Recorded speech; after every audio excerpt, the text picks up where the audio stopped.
వైఎస్ఆర్ కడప జిల్లా బద్వేల్ పట్టణంలోని స్థానిక నెల్లూరు రోడ్డులో ఉన్నటువంటి రాఘవేంద్ర గార్డెన్ కళ్యాణ మండపం నందు రెవెన్యూ డివిజనల్ అధికారి ఏ చంద్రమోహన్ ఆధ్వర్యంలో బద్వేల్ అసెంబ్లీ నియోజకవర్గ పరిధిలోని అన్ని రాజకీయ పార్టీలకు చెందిన బూత్ లెవెల్ ఏజెంట్లకు ఎస్ఐఆర్ పైన శిక్షణ కార్యక్రమాన్ని నిర్వహించారు.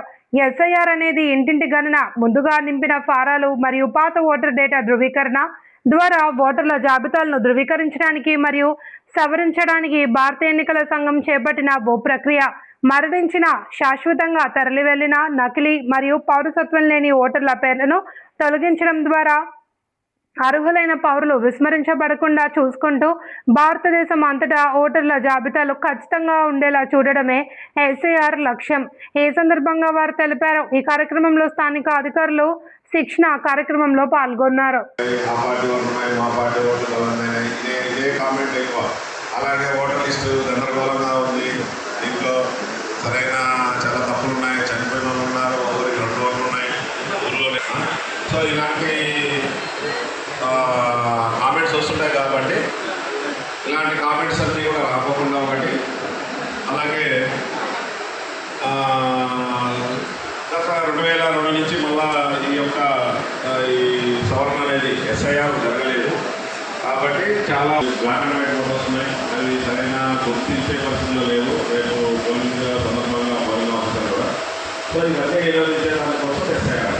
దీంట్లో మనము ఎస్ఎస్ఆర్ అనేది ప్రతి సంవత్సరం నిర్వహించేది. అయితే ఎస్ఐఆర్ అనేది ఇంటెన్సివ్ రివిజన్. ఇంటెన్సివ్ రివిజన్ అంటే మళ్ళీ జాబితా తయారు చేయడం. సో మనం మొదటిసారిగా 1950లో ఈ ఓటర్ లిస్ట్ తయారు చేయడం మొదలుపెట్టాము. అప్పుడు అనేది ఇప్పుడు చాలా టెక్నాలజీ వచ్చింది. సో కాబట్టి ఉన్నటువంటి ఓటర్ లిస్ట్ బేస్ చేసుకొని ఉన్న ఓటర్ లిస్ట్ తాజాపరిచి ఎవరైతే వాళ్ళందరికీ కొత్తగా ఓటు ఎక్కించేదానికి కూడా ఫామ్ ఇవ్వాలి, ఫామ్ 6 ఇవ్వాలి. సో ఒక నిమిషం, ఇక్కడ ఎన్యుమరేషన్ చేసే పని ఏంటంటే 15వ తేదీ సోమవారం నుంచి ప్రతి ఆల్రెడీ ఉన్న డీటెయిల్స్ అయితే వాళ్ళ పర్సనల్ ఇన్ఫర్మేషన్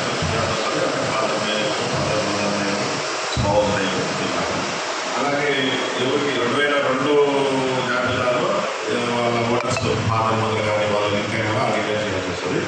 ఇవి మళ్ళీ కలెక్ట్ చేయడం జరుగుతుంది. ఎవరు బిఏలో ఒకసారి డిస్ట్రిబ్యూట్ చేసి ఇవన్నీ బిఏలో ఫిల్ చేసిన తర్వాత మీరు జాగ్రత్తగా తెలుసుకోండి ఈ ప్రాసెస్. ఎందుకంటే ఈ ప్రొసీజర్ ఎట్లుంది తెలియకపోతే మీరు కూడా ఇన్వాల్వ్ కాలేదు కదా. సో మీరు కూడా సో ఎస్ఐఆర్ ఎస్ఎస్ఆర్ ఏంటి డిఫరెన్స్ అనేది మీకు తెలియాలా. సో అలాగే డిఎల్ఏల ప్రాధాన్యత ఏంటి, వాళ్ళ రోల్ ఏంటి దీంట్లో అనే దాని గురించి చెప్పాలా. సో అలాగే ఎస్ఐఆర్ అనేది లాస్ట్ 2002 సంవత్సరంలో జరిగింది. 2002 సంవత్సరం నుంచి మనం ఈ ఎస్ఐఆర్ అనేది కండక్ట్ చేయలేదు. సో కాబట్టి మీకు కూడా చాలామందికి అవగాహన ఉండకపోవచ్చు. మళ్ళీ ఒక రౌండ్లో కండక్ట్ చేసాం. సో ఎలక్షన్ కమిషన్ కూడా డిటైల్డ్ షెడ్యూల్ కూడా ఇవ్వడం జరిగింది. దానికి సంబంధించిన ముందస్తు ఏర్పాట్లు కూడా చాలా రోజులు అంటే మండే నుంచి ఇంటింటి సందర్శన మొదలవుతుంది డిఎల్ఓస్.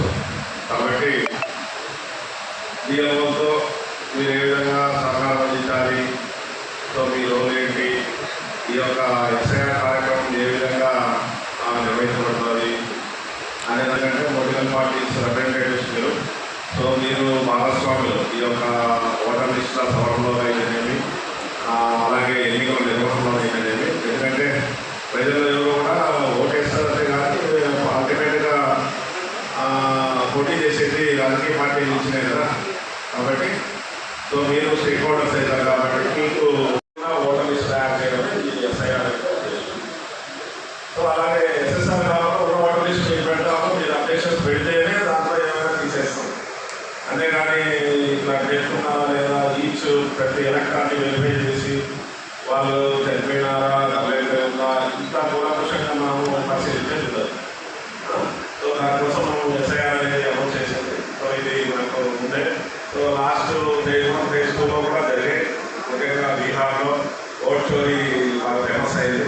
సో ఇది దీనివల్ల ఎలక్షన్స్ టైంలో మీ ఓట్లు తీసేస్తే చాలా ఆటోమేటిక్గా పొలిటికల్ పార్టీస్ ఏమంటారంటే గుమ్మగుట్టగా ఓట్లని తీసేశారు, దీనివల్ల చాలా ఇబ్బంది అయిపోయింది. పొలిటికల్ పార్టీ ఏదైతే రూలింగ్లో ఉంటారో ఆ పార్టీకి అనుకూలంగా ఈ యొక్క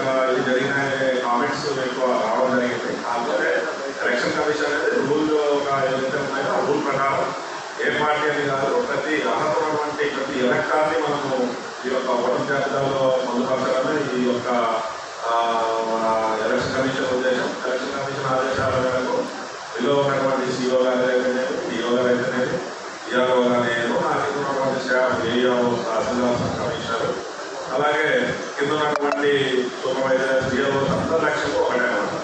సో ఎలక్షన్ ఓటర్ లిస్ట్ కానీ ఎలక్షన్లో కానీ ఎటువంటి ఇంపార్షియల్గా అన్బయాస్డ్గా ఎవరైతే అర్హత ఉన్నారో అర్హత ఉన్న వాళ్ళని ఓటర్ లిస్టులో పొందుపరచడం, ఎవరైతే అర్హత లేదో వాళ్ళని తీసేయడం ఈ యొక్క కార్యక్రమంలో ఉన్నటువంటి ప్రధానమైనటువంటి ఉద్దేశం.